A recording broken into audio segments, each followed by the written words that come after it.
Right now, political commentator with Young Voices UK, Harrison Griffiths, is here to go through the papers with me. Harrison, good morning. Good morning, Rosie. How are you? I'm well. Shall we start with this action in Birmingham? I think the analysis might be, if the army were needed, why were they not needed 2 weeks ago to try and help? Well, this is an important question. I think I'm not entirely sure why the response hasn't been a little quicker. I'm sure that both the government and the council have been hoping that they would be able to bring this to an end more swiftly. But I suppose it's good for everybody, but most importantly, Birmingham residents, that they've realised now that this is going to be long and drawn out. And at the very least, people of Birmingham will have somebody to come in and pick up their bins. Well, this is the part of the problem. So Whitehall have been stressing the soldiers are not going to be out sort of litter picking. They're office-based. So, you know, they might be able to come up with a solution, but have they got the right people to actually pick up the bins? You know, when they've had additional personnel put on, they'll find themselves at the mercy of a slow-walking protest, which really hinders their ability to actually pick up any rubbish. Yes, it does. But I mean, what remains now is that at least somebody is going to be in there, do a coordinating role with the capacity that's still available to try and sort out this problem. But it's certainly not going to be a long-term fix until they get an agreement. They do not have the capacity to solve the issue, to get all of the rubbish off the street at the moment. And the army certainly can't be doing this on a permanent basis. So the fundamental calculus, I think, still remains the same, which is that Unite and the council need to make an agreement, or ultimately the government and the council need to completely reshape the system to circumvent Unite, which of course is tantamount to impossible to do in a short period of time that I think everybody would like to see. Yeah, I mean, relations are strained. A frontbench Labour MP said yesterday that Unite were holding Birmingham's residents to ransom. Do you have sympathy with that point of view? Yes, very much so. I mean, I think this whole situation is a really damning indictment on union relations and labour law in the United Kingdom. That union relations, particularly referring to public sector unions. So you've had a situation where people in Birmingham in certain service roles, like litter picking, for example, who have been able to leverage the power of unions to extract higher than normal wages and working conditions for a number of years. Now, these have happened to have been in traditionally male-dominated roles. And then you have what is, in my opinion, an incredibly strange ruling based on the excesses of UK equal pay law, whereby people in certain sectors which are male-dominated, who have had accesses to bonuses that people in completely separate, completely unrelated, traditionally female-dominated service jobs haven't had access to. And so that means that the council still needs to pay out more than £250 million worth of equal pay compensation after that decision, which is why these cuts need to be made. And then also why the unions are stopping the necessary cuts being made. So I'm not really sure what it is anybody can do, because the unions aren't going to be happy either way.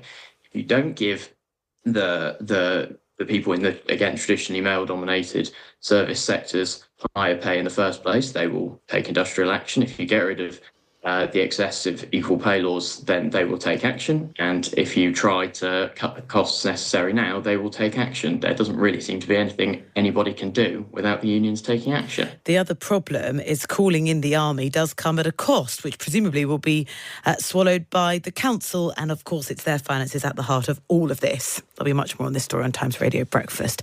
Let's move on to the front page of the Times. Really interesting. The Times Crime and Justice Commission publishes its final report today, actually.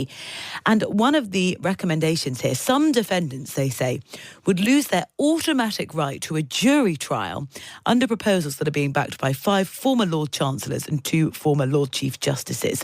Tell us what one of the ideas is. And effectively, they're saying there would be swifter justice through the creation of this new sort of intermediate court that would hear less serious offences that would be tried by a judge, 2 magistrates rather than a jury. That will, of course, make a trial much quicker. The cost would be much reduced. But would it be the right call? No, I certainly don't think it would be. So, I mean, the extent of the proposals are, on the face of it, somewhat limited.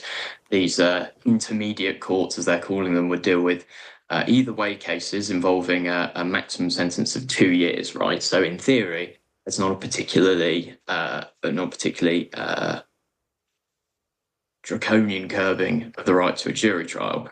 But I mean, all of this is to me deeply concerning anyway. The whole point of juries is that they are a check on government power. On paper and historically, they are the most powerful check on government power that we have. Juries are empowered to question the law itself, to question the interpretation of the law, to question, of course, the facts of the case, which is their primary responsibility. If you want really swift justice, why not do away with the whole process altogether?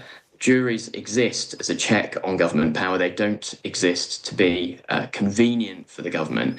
And so for so many people who are going to get tried, the fact that the government has messed up and essentially created a massive court backlog means that they, through no fault of their own, are going to have their right to justice undermined. But I mean, the challenge is, let's say you wait getting prosecuted unjustly. 7 years for your case to be heard. That's then extremely difficult to try that case in a way that you as the victim would want to happen. That's right, but I don't think it justifies diluting protections for defendants who, if they are punished unjustly or if they are found guilty unjustly, would be themselves victims. It's not the way our justice system should ever work. Two wrongs don't make a right in this sense. And I think, if the government wants to clear this backlog, if the government wants to prevent things like this happening again in the future, there are many ways to expand the supply of policing and prosecutions. This is fundamentally on the government. People who haven't had justice so far should be turning the blame towards them. Creating a new class of victims is not the way to sort this, in my view. There are 73,000 cases in the Crown Court backlog currently. The idea is, instead of taking 2 days, a trial could maybe take 3 or 4 hours. So that would free up time for more serious cases to be heard by, well, those 12 members of the public. Let me know what you think about this. Would you welcome a change to have this sort of intermediate court instead? You can WhatsApp me 0333 003 2353. Now, the Deputy Investigations Editor, talking about crime inside the paper today, has said an undercover reporter finds staff are repeatedly being sent to the wrong address by the monitoring service that is supposed to be tracking and tagging freed prisoners. Effectively, the system is not working properly at all.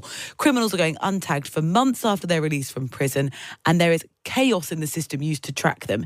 It doesn't inspire confidence, Harrison. No, it certainly doesn't. And I mean, this is a really remarkable report from Channel 4's dispatches about, really systematic failures of the tagging system. I mean, there's one case that it talks about where a criminal boasted of taking a tag off to go on holiday to more than 200,000 TikTok followers. I mean, when you're in a situation like that where people feel able to boast of such things, never mind people actually doing it, you're in a very, very bad situation indeed. But I mean, I think this is grimly predictable. The British state's capacity to execute schemes like this poorly never ceases to amaze me, and particularly when you had that rushed release of people just towards the tail end of last year because of our prison backlog. It's really not surprising to see that things like this are happening. Yeah, particularly because they're trying to look at different ways, including having people at home under house arrest rather than in prison, using devices like this as a strategy because there are just not enough spaces inside our prisons. That's well worth a read today. There was a comment piece that I enjoyed reading this morning from Matthew Parris. He says, Keir Starmer should be kicking ass, not kissing it. He says, the Prime Minister's doing his best. Over the weekend, he was admirably decisive in recognising Chinese bad faith on steel. Yet, he said, his ambiguity is an inadequate response to the aggression from the United States of America. Is Matthew right? I think yes. I think he is in theory. I think this is one of Matthew Parris's excellent recent pieces. It's certainly very thought provoking.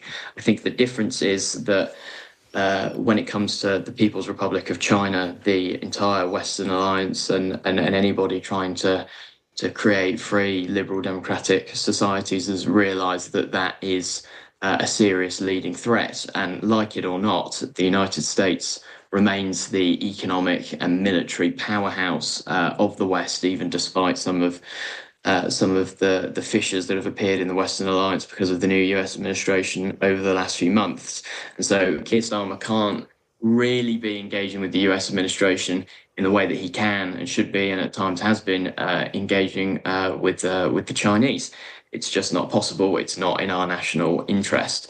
However, where I think Matthew makes a very good point is that we should perhaps be putting ourselves in a situation where we are more free to take an autonomous direction away from the United States if necessary, by sort of building our alliances with other parts of the Western world and accepting that the US is not as reliable a partner as it once was. It's a really interesting read, and we've debated at length, really, the approach, the strategy that Keir Starmer's been using with Donald Trump. We're going to find out a little bit more about the latest batch of tariffs in the business news a little bit later. But, has the Prime Minister's strategy actually secured us a better deal than many other countries when it came to Donald Trump's liberation deal? I think there's a lot of debate around that. Final thing, the science behind doom scrolling is inside the paper today. I hate the amount of time I spend on my phone, sort of churning through news. Obviously, it's an important part of this job, but the paper's got some advice for how to stop scrolling. What was it? Well, yeah, I mean, first of all, I agree with you, Rosie. I've catch myself doing it and often kind of feel a little bit disempowered when I almost feel like it's out of my control whether I'm doom scrolling or not. And I certainly feel that it's not a good thing to do. It's not a particularly healthy relationship that we have with our technologies. And this is a really interesting report that talks about how, you have this kind of mood boosting hormone, this dopamine reaction to scrolling through your phone in the way that some people do with alcohol or with drugs. And so the connection, I think, between us and our technology is becoming increasingly unhealthy, increasingly alarming. I think everybody should take a look through recommendations like this to see how they can maybe create a healthier relationship between I felt a bit of themselves and doom at technology. the recommendations, I have to say. It was things like, don't sleep next to your phone, put them in another room. And I thought, we all know all of that, and yet we don't do it, and we all doom scroll. So I don't know how you actually break the habit. If anyone has a sort of novel idea, I would be very welcome to hearing it. Harrison, thank you so much, as ever. Harrison Griffiths, political commentator with Young Voices UK, going through the papers with me.